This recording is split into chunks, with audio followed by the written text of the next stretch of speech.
ഇനി ഓരോ താരങ്ങളെ ചെയ്യുമ്പോൾ എല്ലാവർക്കും അറിയാൻ ആഗ്രഹമുള്ളത് ഓരോരുത്തർക്കും ഓരോ ഭംഗിയുള്ള ഫീച്ചേഴ്സ് ഉണ്ട്. ഇപ്പൊ കാവ്യയുടെ നമ്മൾ കണ്ണെന്ന് പറഞ്ഞു. അപ്പം അങ്ങനെ ഉണ്ണിക്ക് ഭയങ്കര ഇഷ്ടമായിട്ടുള്ള ഫീച്ചേഴ്സ് ഏതൊക്കെ ആയിരിക്കും ഓരോ നടിമാരുടെയും? മെയിനായിട്ട് എനിക്ക് ഈ പറഞ്ഞ പോലെ കണ്ണാണ് എനിക്ക് എല്ലാവരുടെയും ഫേസിൽ ഏറ്റവും അട്രാക്റ്റീവായിട്ട് നമുക്ക് ചെയ്യാം. മേക്കപ്പിലൂടെ ഒന്നും കൂടി അട്രാക്റ്റീവ് ആക്കാൻ പറ്റുന്നത് കണ്ണ് തന്നെയാണ്. കണ്ണും ഐബ്രോസും ആണ് മെയിനായിട്ട് ശ്രദ്ധിക്കുക. പിന്നെ ലിപ്സും. ഇപ്പം ഉണ്ണി പല ഇന്റർവ്യൂലും പറഞ്ഞിട്ടുണ്ട് ഭയങ്കരമായിട്ട് മേക്കപ്പ് ചെയ്യാൻ ആഗ്രഹമുള്ളത് നയൻതാരയാണെന്ന് പറഞ്ഞിട്ടുണ്ട്. എന്തുകൊണ്ട്?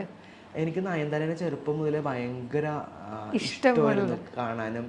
പുള്ളിക്കാരത്തിയുടെ ഗ്രോത്തും ആസ് എ പേഴ്സൺ ലൈക്ക് പുള്ളിക്കാരത്തി ഭയങ്കര റെസ്പെക്ട്ഫുൾ ആയിട്ട് തോന്നിയിട്ടുണ്ട്. എനിക്ക് നയൻതാരനെ അതുകൊണ്ട് ഭയങ്കര മേക്കപ്പ് ചെയ്യാൻ ഭയങ്കര ആഗ്രഹമാണ്. എന്തെങ്കിലും നയൻതാരനെ ഉണ്ണി മേക്കപ്പ് ചെയ്യാൻ അടുത്ത് തന്നെ പറ്റട്ടെ എന്ന് വിചാരിക്കുന്നു.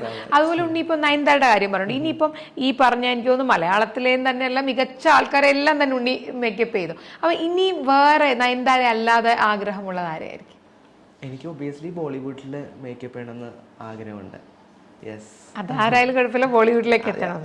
എനിക്ക് ബോളിവുഡിൽ പറയുകയാണെങ്കിൽ ദീപിക. എല്ലാവർക്കും അല്ലേ ദീപിക ഇതുപോലല്ലേ അല്ലേ വരുന്നൊക്കെ ഭയങ്കര ലുക്കൊക്കെ ഭയങ്കര രസമാണ്. എനിക്ക് അയ്യാ അതെല്ലാം ഉണ്ണി അവരെയൊക്കെ മേക്കപ്പ് ചെയ്തിട്ട് വേണം എനിക്ക് വീണ്ടും ഉണ്ണിനെ ഇന്റർവ്യൂ ചെയ്യാൻ.